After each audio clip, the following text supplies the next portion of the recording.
At the family recognition ceremony, Tiffany shed tears, clutching my hand. "I'm sorry," she sobbed. "I took over your life." "Don't worry, all the assets will be yours from now on." I clasped her hand in return, pulling out a waiver of inheritance. "Since that's the case, little sister, please sign here." Before Tiffany could object, I collapsed onto the floor, spread-eagled. I wildly tore at my hair, clawed up my neck, screamed, cried, and rolled around. Finally, I began to convulse as if having an epileptic seizure, foaming at the mouth. "That's the end, folks," said gloomy Lil Fry. "The main story begins now. I was the true heiress, lost to the Joe family. From a young age, I knew my mother didn't love me. No matter how obedient or sensible I was, she'd find a reason to hit me. It wasn't until the Joe family found me that I understood why. I wasn't her biological child. I thought the Joe family would be my salvation, but instead, I died tragically in a foreign land. My miserable life in the previous one taught me that every man for himself. No one could be relied on but myself." George Joe stood frozen, not daring to move. He frantically signed the document and affixed his fingerprint. I got up, dusted myself off, and gave a hollow laugh. "Thanks for your cooperation. Turns out, going crazy works wonders. All that careful, submissive behavior in my past life was pointless. Literature truly doesn't deceive." I handed the signed document to my lawyer. "Professional matters should be handled by professionals. People change their minds, but the law doesn't. In this life, you get the love, and I get the money, that's fair." The next day, my parents came to my apartment. George timidly began, "That document little Tiffany signed yesterday, can Dad take a look at it?" In this life, I didn't move back in with them. Instead, I chose an apartment by the river. In my previous life, they were a happy family of 3, and I felt like a clown with something that didn't belong to me. If a relationship doesn't fit, don't force it. It only makes you sick and bothers others. I smiled. "No, Mrs. Joe didn't expect such a direct refusal." Her face grew cold as she accused me. "How heartless can you be, even though you're our biological daughter? It wasn't Tiffany's fault that you were switched at birth. What you're doing is going too far." In my previous life, I listened to them and didn't contend with Tiffany, but they just saw me as a high school dropout who embarrassed them. They barely looked at me, and even the housekeeper could walk all over me. Meanwhile, Tiffany, pampered by their affection, lived like a princess. How could I save myself? Was my life so worthless? Seeing my silence, Mr. Joe's expression darkened. "Your mother and I are still alive and well, and you're already calculating inheritance? How cold-blooded." Listening to their words, I counted to 3 silently in my head. Then I stood up, channeling my inner drama queen. I ran around the living room, frantically patting myself down. Who stole my parents? Wasn't 18 years of suffering enough? Even my parents have been possessed. Heavens, Buddha, please give me back my parents. My parents were startled by my antics and didn't dare bring up the document again. Just like in my previous life, Tiffany suggested we go to school together every month to foster sisterly affection, but I had dropped out of middle school, and they insisted I go to senior year with Tiffany. The result was predictable. I consistently ranked last in every exam. I'd never heard of the prestigious art institutions or countries they talked about. Gradually, everyone began to dislike me, saying I was a chicken pretending to be a phoenix. Tiffany used my shortcomings to highlight her excellence. Before long, everyone knew the Joe family had an embarrassing daughter. The Joe family couldn't tolerate this, so they sent me abroad to fend for myself. This time, I wouldn't let them trample on me again. So, when Tiffany enthusiastically introduced us as twins to her friends, I slammed the table. I flipped up Tiffany's bangs, cupped her round face, and peeled off her invisible eyelid tape. "Open your dog eyes and look closely. Do we look like twins?" The surrounding students were intimidated by my fierce expression. "Do we look alike? Who's prettier?" "No, you don't look alike. You're prettier." I turned to Tiffany. "Tell me, what's our relationship?" She bit back tears, remaining silent. I immediately overturned the table in front of her and began to act crazy. "Oh, heavens, this ugly girl actually says we're twins. I must have done something terrible. I'm clearly the true heiress, but she insists on occupying my place. Is she trying to steal my destiny? Oh, heavens, I can't live like this." Seeing all eyes on her, Tiffany covered her face and ran out. I patted my behind and sat back down, a worldly smile on my face. The power of public opinion is immense. The news of Tiffany being the fake heiress instantly spread throughout the high school. She never came back after running out. That evening, just as I returned, Mr. and Mrs. Joe arrived at my place with Tiffany. "Why did you have to announce in school that Tiffany isn't our biological child? What good does that do you?" "The good is letting everyone know I'm the heir to the Joe family," I replied. "Pay attention, Mr. Joe," fuming, pointed at my head. "Enough, your old man isn't dead yet. Whether you become the heir is up to me," I sneered. "Are your brains full of air? Is this house yours? Do you own any company stocks? What right does a gigolo have to bark here?" Mrs. Joe and Tiffany were stunned into silence by my words. To protect Mr. Joe's fragile ego, they had always deferred to him and indulged him so much he actually believed his own hype. Seeing him shaking with rage, I continued to twist the knife. "Honey, everything in this family belongs to the Joe family, including what you wear and use. Don't forget, my grandpa is in charge now. Whether I'm the heir is something only my grandpa can decide. It has nothing to do with you.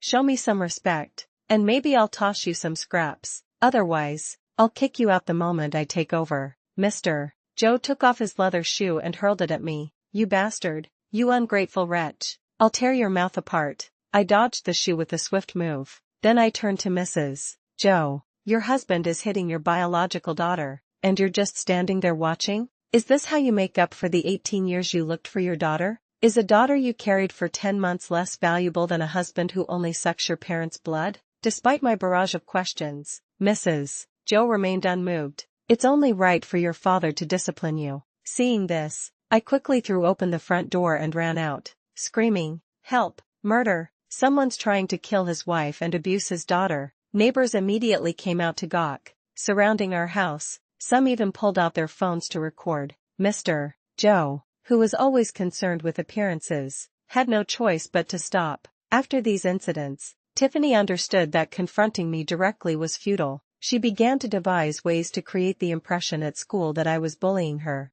hoping to turn the students against me. What could I do? Of course, I questioned her, understood her, became her, and finally helped her prove her point. "Sister, do you not like me? You can take out the don't you part. Sister, why aren't you eating the snacks I brought you? Afraid you'd poison me." Finally, thanks to our relentless efforts, everyone knew that Tiffany was kind-hearted and even gave up her inheritance to wholeheartedly care for me, her newly returned sister. And I, Quinn Joe, supposedly used our blood relation to be aggressive and target Tiffany everywhere, completely disregarding sisterly affection. Listen to that, no blood relation, yet they call it sisterly affection. One day, Tiffany didn't come home. Our parents paced anxiously in the living room. Search parties went out one after another, but there was no good news. It wasn't until morning that the school security guard found Tiffany locked in the equipment room. Tiffany was shivering from the cold. As soon as she saw our parents, she buried herself in their arms. "Sister probably just wanted to play a prank on me. Mom and Dad,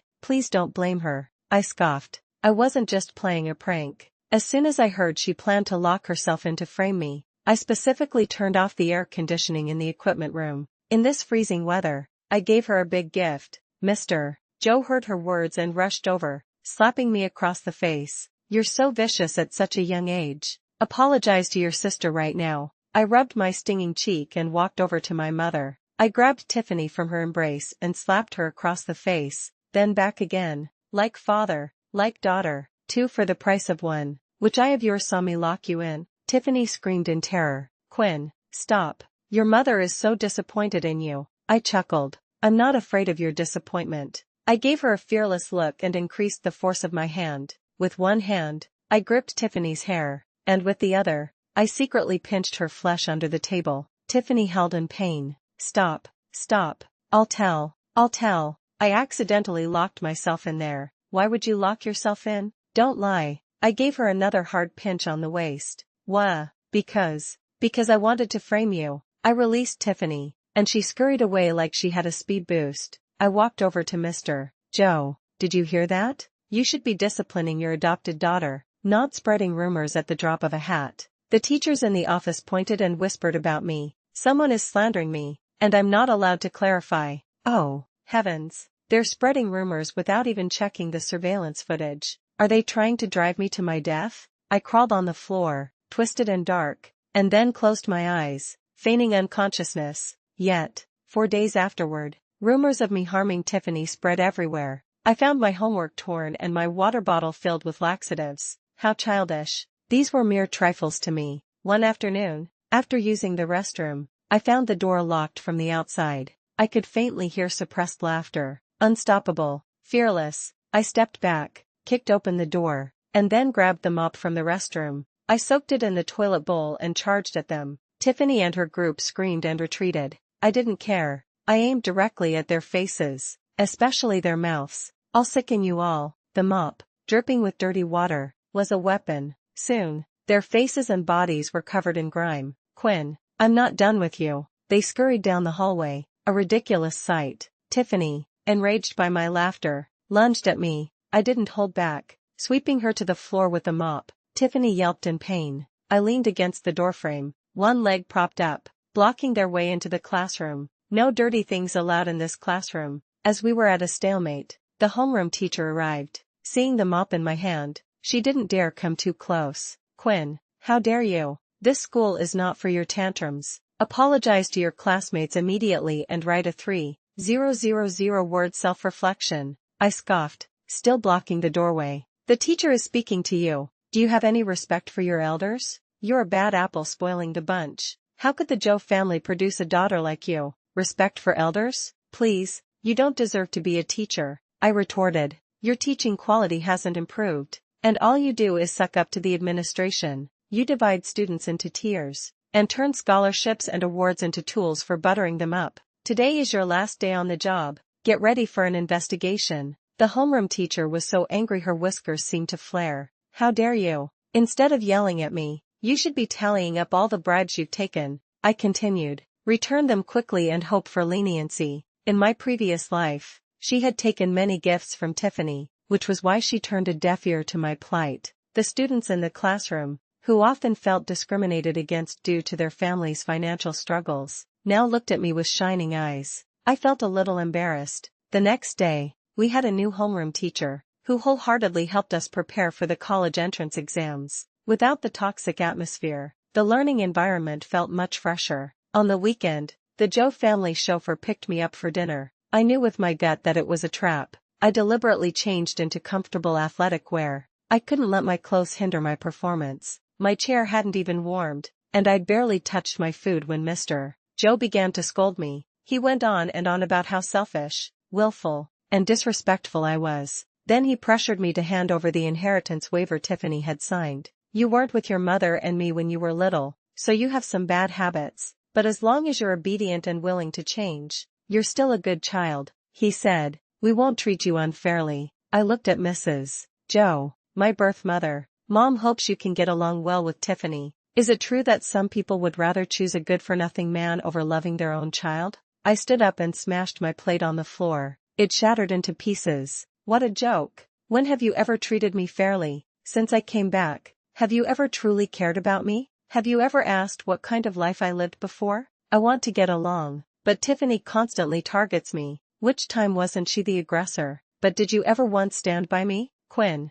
don't slander her, Tiffany cried. Mom, Dad, you can ask around at school. I really want to get along with my sister. Before Tiffany could finish, I picked up a plate of food and dumped it on her head. Shut up, Father. Quinn is rebelling. How dare you hit her in front of us? Your parents. He called over several security guards, who pinned me down. No matter how much I struggled, I was no match for two adult men. Today, I'll beat you, you ungrateful daughter, to death. Mr. Joe grabbed a stick and repeatedly struck me. Sweat streamed down my forehead from the pain. Mrs. Joe didn't intervene. Instead, she carefully wiped the food off Tiffany's head. Tiffany, in full damsel in distress mode, sniffled and reassured our parents that she was fine. This scene was truly comical. I bit back tears. This was nothing compared to my past life. After a few blows, Mr. Joe, seeing I wasn't resisting, thought I had given in and stopped. I slumped to the ground, then seized the opportunity to snatch the stick. I swung it at Mr. Joe's head with all my might.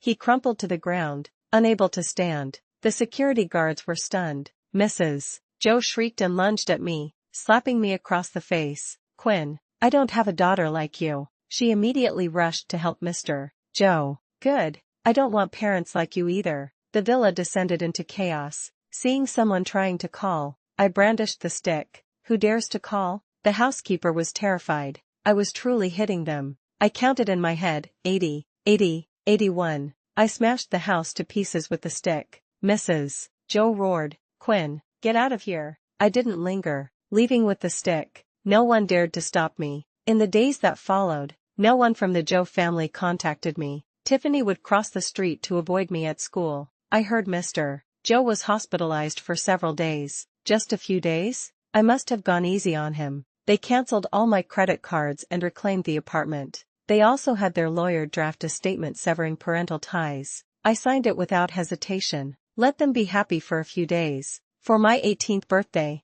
the Joe family held a grand party for Tiffany. I wasn't invited. Who cares? It's not like I don't have legs. That day, I put on my newest gown, timed my entrance perfectly, and made a grand entrance. Tiffany looked at me as if I were the plague. You're not welcome here. Get out. Mr. Joe also heard the commotion and came over. You've already signed the termination of parental rights agreement, so get out. So, you three have to leave the Joe estate, I stated. I don't like strangers in my home. Mr. Joe raised his hand to hit me again. My security guards immediately stepped in. Learning from last time, I had brought a dozen experienced bodyguards. I walked directly onto the stage, took the microphone from the host, and announced, Hello, everyone. I am Quinn Joe, the sole heir of the Joe family. The Joe Corporation will be under my management in the future. The guests invited today were all prominent figures, mostly business associates of the Joe family. They had never seen me before. My declaration sparked whispers among the audience.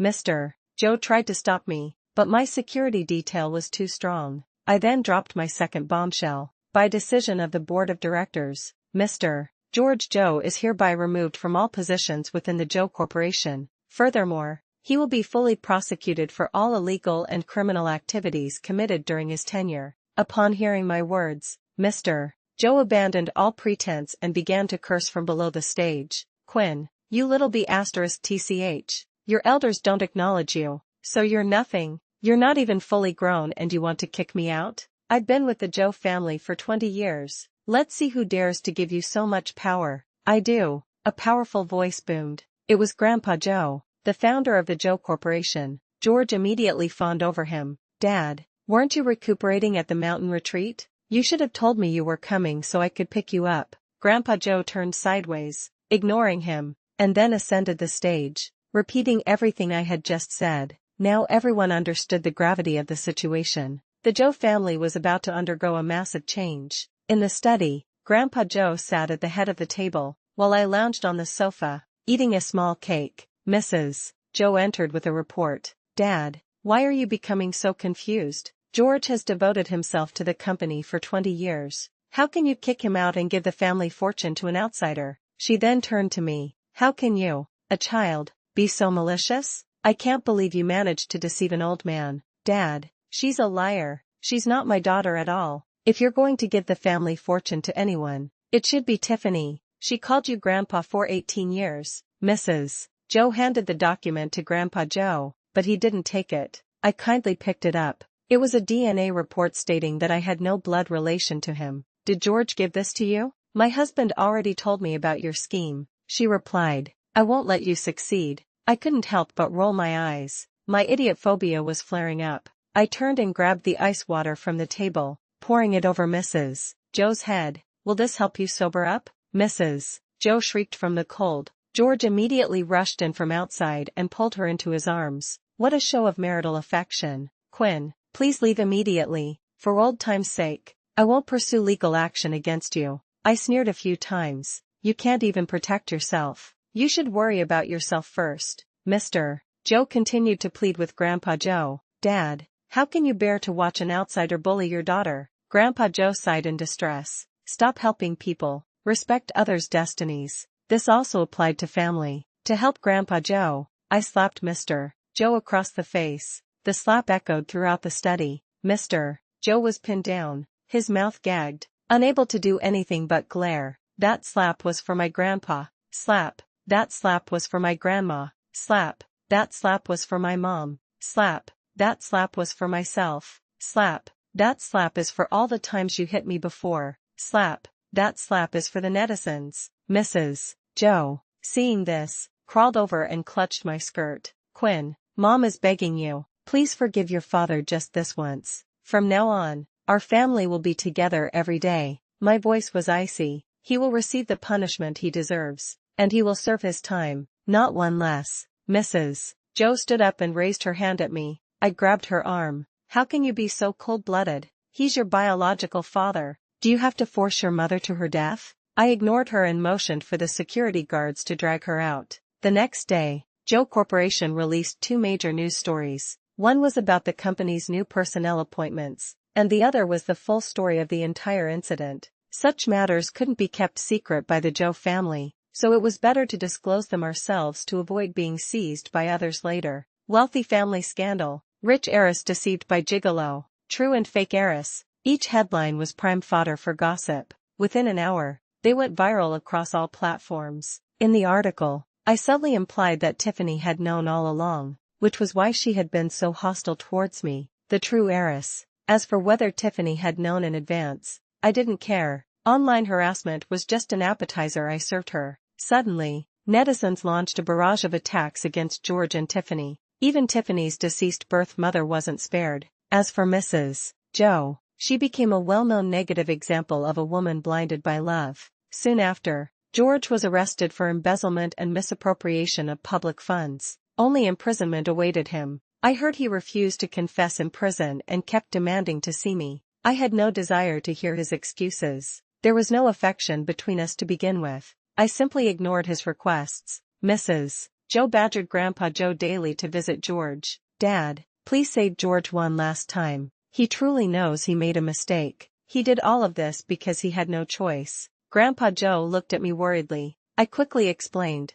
Grandpa, I'm fine, just a little nauseous. Mrs. Joe continued. George did all this for the company. Every time she spoke, I pretended to vomit. Mrs. Joe moved to a different spot, cautiously trying again. Quinn, how can such a young girl manage a company? You can't ruin all the hard work you and your mother put into it. I followed Mrs. Joe, sticking close to her. I've always had a sensitive stomach. Pfft, who can't be disgusting? Seeing that pleading didn't work, Mrs. Joe resorted to a hunger strike to pressure Grandpa. She lost a lot of weight in a few days. This melodrama had played out countless times before. Grandpa, having only one daughter and feeling guilty towards his deceased wife, could never bring himself to be firm, but I was different. I had no heart. I found an excuse to send Grandpa upstairs. In front of Mrs. Joe, I poured her meal into the trash can. I then instructed, no more meals for her. Just have the doctor give her a nutrient shot every day. Upon hearing my words, Mrs. Joe lunged at me, hitting me. Why are you forcing your father? All the assets are yours. What else isn't enough for you? Seeing my lack of reaction, she pleaded, Quinn, please, Mom is begging you. Please, go beg Grandpa, okay? George committed a crime, I stated coldly. No one can help him now. Mrs. Joe suddenly stood up and rushed to the window, her voice fierce. Quinn, how can you be so heartless? Did you come back just to force your parents to their deaths? If you don't get your father out, I'll jump from here. I watched calmly, my voice steady. This is the 2nd floor. You won't die. So, if you want to jump, go ahead. I'll arrange the best medical team for you. Seeing her threats were useless, Mrs. Joe collapsed to the floor. Why did you come back? It's all your fault. Get out. The online uproar continued to intensify. Tiffany became a viral sensation. Wherever she went, people pointed and whispered. She couldn't stay at school anymore. But I knew she hadn't given up. Because human nature doesn't change easily, I continued attending school as usual. In several consecutive major school exams, I consistently ranked first. Quinn, did you really not attend freshman and sophomore year? How are you so amazing? Facing my classmates' praise, I didn't blush or skip a beat. Aren't these all pretty simple? The answers just appear when you look at them. When you're out in the world, your reputation is what you make it. They wouldn't know that in my previous life, when I was abandoned abroad, I secretly crammed with study guides to gain my parents' approval. These questions weren't simple. They were etched into my DNA. No wonder you're the Joe family heir. My parents tell me to learn from you every day. How can an ordinary person learn what you do? See, people admire strength. If someone doesn't, it's because you're not strong enough yet. While occasionally attending classes, I also followed Grandpa to learn how to manage the company. At my recommendation, George's position was taken by a professional manager named Alex Quinn. This person is indeed excellent, but lacks experience and is an outsider. Do you really trust him? Grandpa expressed some doubt. I hadn't had much contact with Alex, but in my previous life, he eventually succeeded in starting his own business and became a formidable competitor to the Joe Corporation. Grandpa, outsiders only seek money, but close relatives might not be so straightforward. You're very much like your grandmother, Grandpa said. Grandpa trusts your judgment. If anything goes wrong, Grandpa will be here. I hugged Grandpa playfully. Mrs. Joe suddenly burst in and snatched Alex's resume. George worked tirelessly for the company for 20 years, and you don't trust him. Now you're letting an outsider take his place. I don't agree. Grandpa sighed, heartbroken. I've already made arrangements. Tomorrow, you'll go and finalize the divorce. I won't divorce him, she declared, since you're so cold-blooded and won't save him. I'll wait here for him to come back. I won't let anyone take George's place. I shrugged, uncaring. 20 years. Slowly wait. Grandpa held my hand, comforting me. Your mother just fell for that man's tricks. She'll understand later. I smiled without speaking. Whether she understood or not no longer mattered. On Tuesday, I was practicing dancing on the second floor as usual. Footsteps approached the door. Tiffany, who had been missing for several months, suddenly appeared. It seemed these past few months hadn't affected her much. Tiffany threw a stack of photos at me. They were all nude photos of me. I just want $20 million, she said. That's nothing for you now. Seeing I was unmoved, Tiffany continued to threaten me. If you don't give me the money, I'll give these photos to the media. I think many people would want to see nude photos of the Joe Corporation heiress. I placed the photos on a nearby table and calmly poured myself a glass of water. Then let's see whose media is more powerful, yours or the Joe family's PR. Tiffany, what proof do you have that the person in these photos is me? Spreading rumors is illegal. Quinn, I also have a video, she said. Do you want to see it? I remained expressionless. Tiffany's punch landed on cotton. Finally, in a fit of rage, she rushed at me. I tried my best to protect myself from her attacks. We were at a stalemate. Tiffany grabbed the decorative knife from the cabinet and charged at me. It's all your fault. If it weren't for you, I wouldn't have lost everything. It's all your fault. I'm going to kill you. I was startled and froze by the window. When I woke up, I was in a hospital bed. In the room were a worried Grandpa, Mrs. Joe, and Alex. Grandpa held my hand. Are you still uncomfortable anywhere? How could you be home alone, child? Thankfully, Alex found you in time. Otherwise, if anything happened to you, how would Grandpa live? I immediately reassured Grandpa. He couldn't handle any more shocks. Tiffany brought this upon herself. It has nothing to do with you, Grandpa said sternly. When Tiffany lunged at you with the knife, you dodged. Due to her momentum, she fell out the window. The knife happened to pierce her heart, and she died on the spot. I had fainted from shock and was discovered by Alex, who happened to be looking for me. He immediately rushed me to the hospital. Everything happened so coincidentally. I asked Alex to take Grandpa home, leaving only Mrs. Joe and me in the room. I thought at most you just didn't like me, Mrs. Joe said. I didn't expect you to hate me so much. I'm sorry. I didn't know Tiffany would do such a thing. She said she was coming to apologize to you. Does apologizing require you to dismiss all the security guards and housekeepers at the villa? Mrs. Joe clutched my arm, weeping. Quinn, I'm sorry. Mom truly didn't know it would turn out this way. I pulled my arm free. I will tell Grandpa everything, word for word, then I'll send you abroad. From now on, let's not meet again. I knew that during these days, she had been financially and actively supporting Tiffany. When I found that all the household staff were gone, I knew Tiffany was coming. So,